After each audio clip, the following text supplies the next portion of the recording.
العالمين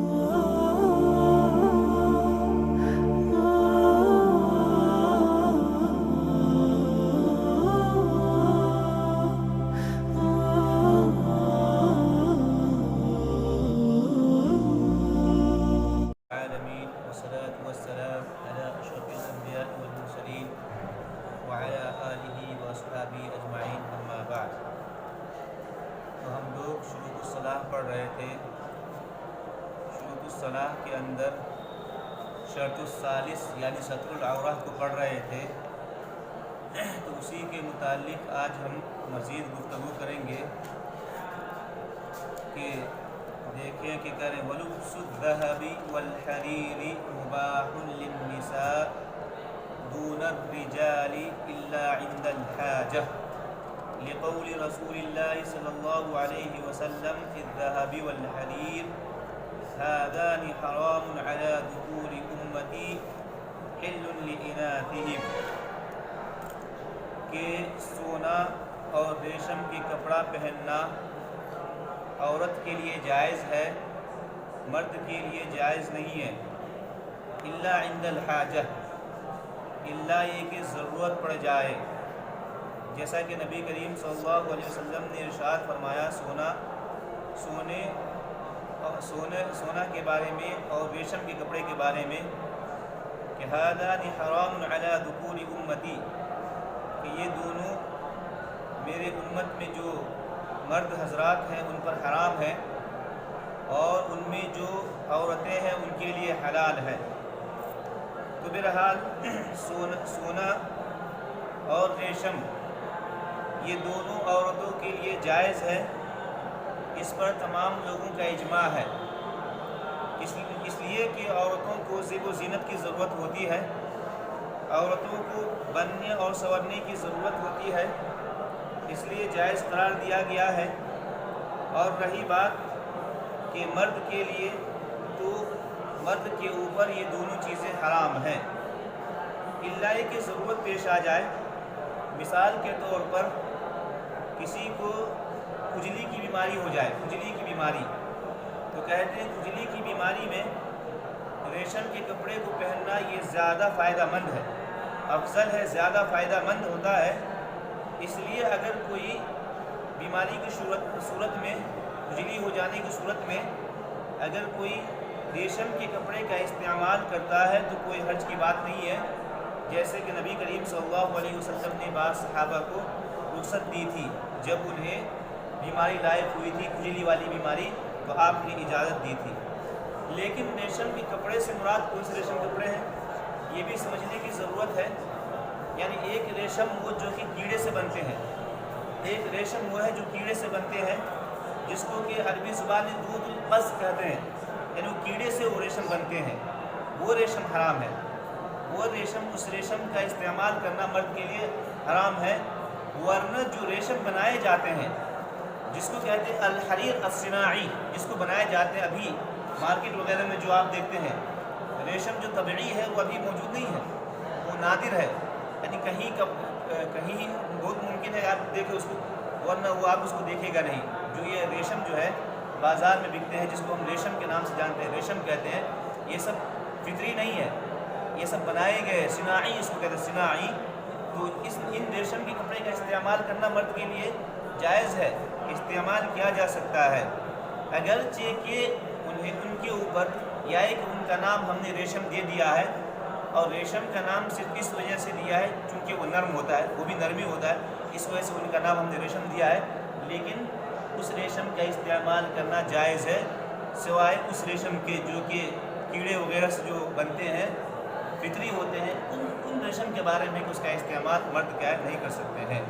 تو یہاں پہ صرف نام دیا گیا ہے، ریشم نام دیا گیا ہے. تو صناعی ریشم کا استعمال آپ کر سکتے ہیں، کرنا چاہے تو کر سکتے ہیں. اسی طریقے سے کہا گیا کہ ذہب، سونے کے بارے میں، یعنی سونا یہ بھی مرد کے اوپر حرام ہے. یعنی مرد کو سنورنے کی کوئی ضرورت نہیں ہے، عورت کو سنورنے کی ضرورت ہے، زیب و زینت کی ضرورت ہے، ان کے لیے جائز ہے. لیکن مرد کے لیے جائز نہیں ہے، الا یہ کہ مرد کو ضرورت پیش آ جائے تو تھوڑا بہت کا استعمال کرنا جائز ہے. جیسے کہ دانت وغیرہ کو جوڑنے کے لیے، ناک وغیرہ کے جوڑنے کے لیے، یعنی بعض صحابہ کو آپ نے اجازت دی تھی کہ سونے کا ناک بنانے کا ہے، اسی طرح آدھے دانت ٹوٹنے سے دانت کو جوڑنے کے لیے آپ نے ایجاد کی تھی، تو ایسے وقت میں اگر ضرورت پڑنے پر اگر استعمال کیا جائے جوڑنے کے لیے، ایسے وقت میں کیا جائز ہوگا، ورنہ جائز نہیں ہے۔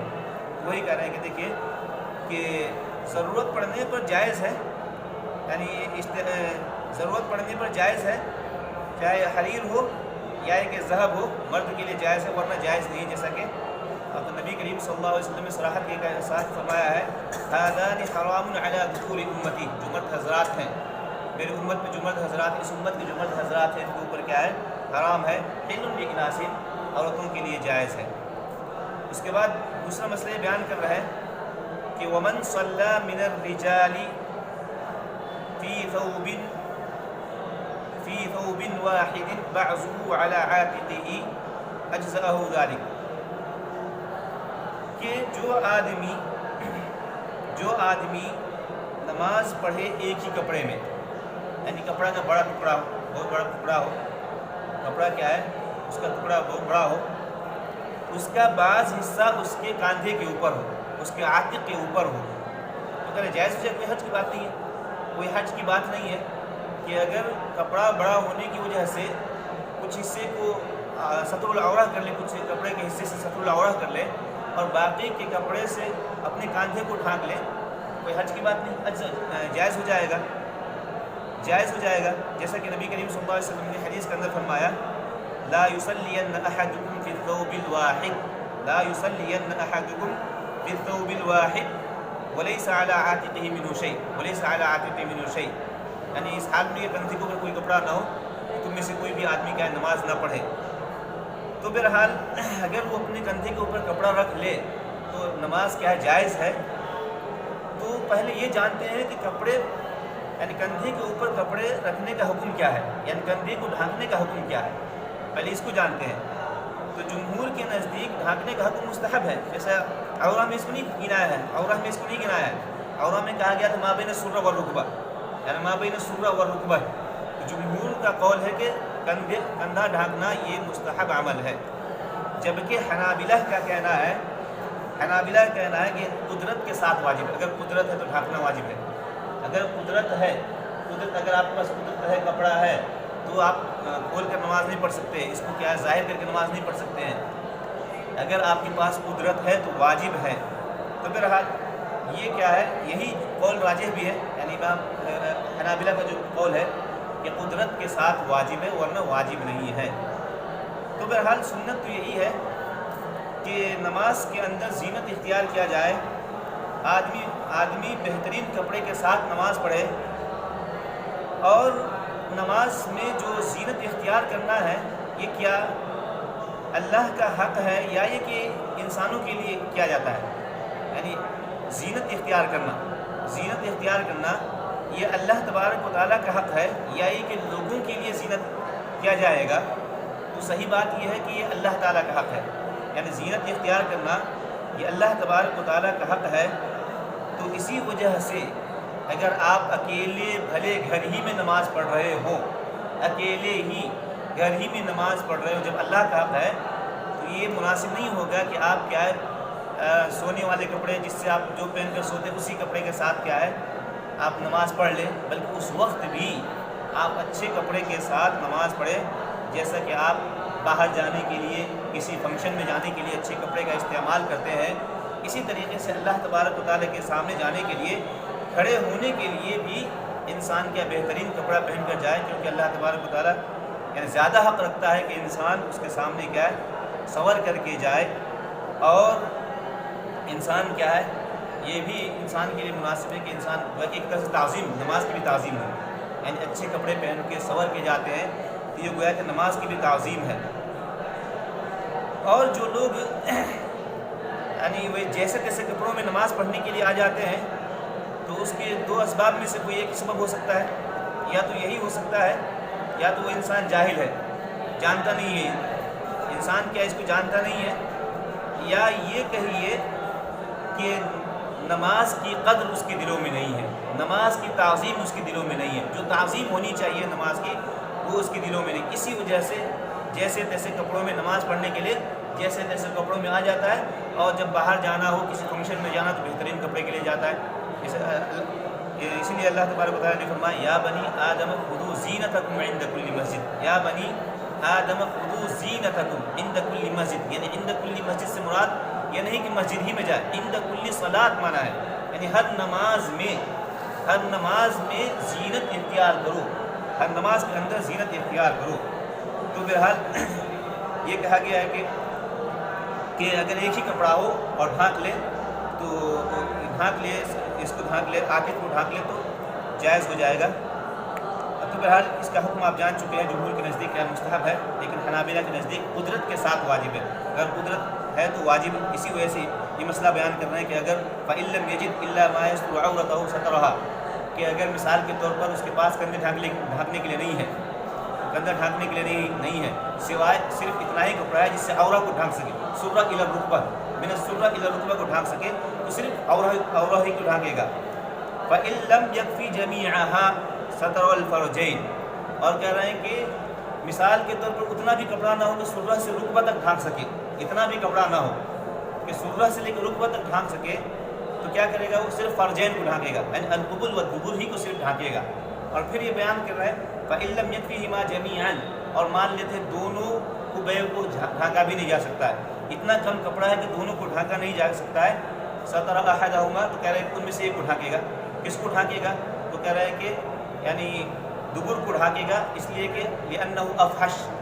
أَفْحَشُ، یعنی جب دونوں کی بات آ جائے دونوں میں سے ایک ہی کو ڈھانکا جا سکتا ہے، تو ایسے وقت میں دبر کو ڈھانک لے، اس لیے کہ لِأَنَّهُ أَفْحَشُ۔ اور اس کے بعد مثال کے طور پر نوبت یہاں تک آ جائے، کہہ رہے ہیں کہ فَإِنْ عُدِمَ السِّتْرُ بِكُلِّ حَالٍ صَلَّى جَالِسًا يُومِئُ بِالرُّكُوعِ وَالسُّجُودِ، کہ مثال کے طور پر کسی کے پاس ڈھانکنا ہی ممکن، بالکل ہی کپڑا نہ ہو، ڈھانکنا ممکن ہی نہیں ہو، تو ایسے آدمی کیا کرے گا، یعنی یہ سب کیا قدرت نہ ہونے کی بات ہے، یعنی قدرت ہے تو ڈھانکنا ہے، اگر نہ ہو یہ بھی نہ ہو، وہ بھی نہ ہو، وہ بھی نہ ہو، وہ بھی نہ ہو، یہاں تک کہ بالکل ہی ڈھانکنے کے لیے کپڑا ہی نہ ہو، تو ایسے آدمی کے بارے میں کہا گیا ہے کہ وہ بیٹھ کر کے نماز پڑھ لے، بیٹھ کر کے نماز پڑھے، اور رکوع بھی کیا اشارے سے کرے، سجدہ بھی اشارے ہی سے کر لے، اور اگر کھڑے ہو کر بھی نماز پڑھ لے گا تو کوئی حرج کی بات نہیں، اگر کھڑے ہو کر بھی یہ نماز پڑھ لے گا تو کوئی حرج کی بات نہیں ہے۔ تو یہ سب کیا ہے، یعنی قدرت نہ ہونے کی وجہ سے یہ نہ ہو تو وہ نہ ہو، وہ نہ ہو، یہ سب حکم بتلائے گئے۔ اور آخر حکم یہ بتلایا گیا ہے کپڑے کے بارے میں کہ وَمَن لَّمْ يَجِدْ إِلَّا ثَوْبًا نَجِسًا أَوْ مَكَانًا نَجِسًا صَلَّى فِيهِمَا وَلَا إِعَادَةَ عَلَيْهِ، مثال کے طور پر اس کے پاس کپڑے نہ ہو مگر نجیسی ہو، اور جگہ بھی نجیسی ہو، یعنی یہ کہتے ہیں کہ یہ سب تصور عام طور سے مستشفیٰ وغیرہ، یعنی ہاسپٹل وغیرہ میں، یعنی آپ بیمار پڑے ہوئے ہیں، جس بیڈ پر لیٹے ہوئے وہ جگہ بھی نجس ہے، جو کپڑا آپ کو پہنائے گا وہ کپڑا بھی نجس ہے، تو ایسے وقت میں آپ کیا کیجیے گا،